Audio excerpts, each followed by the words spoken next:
और जो भी वोट परसेंटेज का जो मार्जिन कांग्रेस और बीजेपी के बीच में 2019 के आम चुनाव में था वह 15 से 20% था। तो इसका मतलब क्या है? इसका मतलब यह हुआ कि अगर कांग्रेस 5 से 10% भी अपने वोट परसेंटेज बढ़ाएगी, जहां पर कि उसका सीधा बीजेपी से मुकाबला हो रहा है, मतलब बाइपोलर कंटेस्ट हो रहा है 200 सीटों में, तो उससे बीजेपी को कोई भी फर्क नहीं पड़ेगा। फर्क तब पड़ेगा जब बीजेपी का जो वोट परसेंटेज है यूपी में या महाराष्ट्र में या कर्नाटक में, मध्य प्रदेश में, राजस्थान में, छत्तीसगढ़ में, झारखंड में, हरियाणा में, उसमें वोट परसेंटेज कम हो और कांग्रेस का बढ़े। और वोट परसेंटेज कैसे कम होगा? जब चुनाव में पोलराइजेशन नहीं होगा। अभी क्या हो गया है?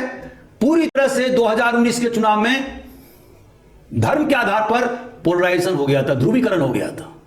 तो कांग्रेस का सबसे पहला काम क्या होगा कि उसे ध्रुवीकरण को रोकना होगा, उसे लगातार संघर्ष करने होंगे, उसको जनता के बीच में हमेशा रहना होगा, गैल्वेनाइज करना होगा, मास मोबिलाइजेशन करना होगा, तभी जनता उसके पक्ष में आ पाएगी।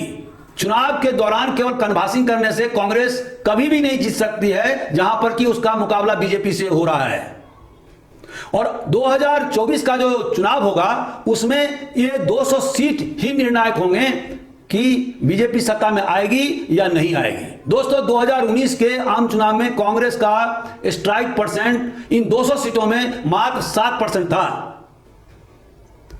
और बीजेपी का 93% था।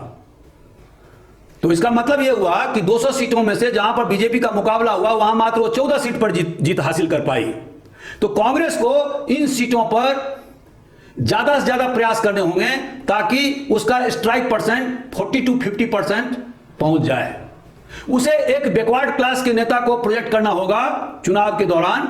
और अशोक गहलोत 3 बार के चीफ मिनिस्टर रहे हैं राजस्थान के, वो एक बहुत अनुभवी नेता हैं, वो एक बैकवर्ड कास्ट नेता हैं, उनका उत्तर भारत की राजनीति में बहुत ज्यादा दखल है, तो वह बीजेपी से फाइट करने में पूरी तरह से सक्षम है।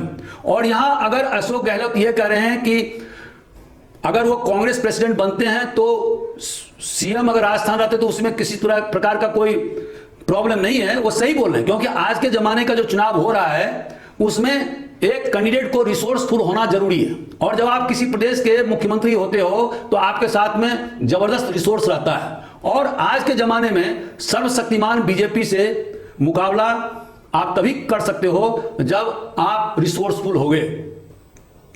तो कांग्रेस अपने अंदरूनी राजनीति को हटाते हुए अशोक गहलोत को मुख्यमंत्री पद पर रहने दे और साथ साथ उसे कांग्रेस प्रेसिडेंट बनाए।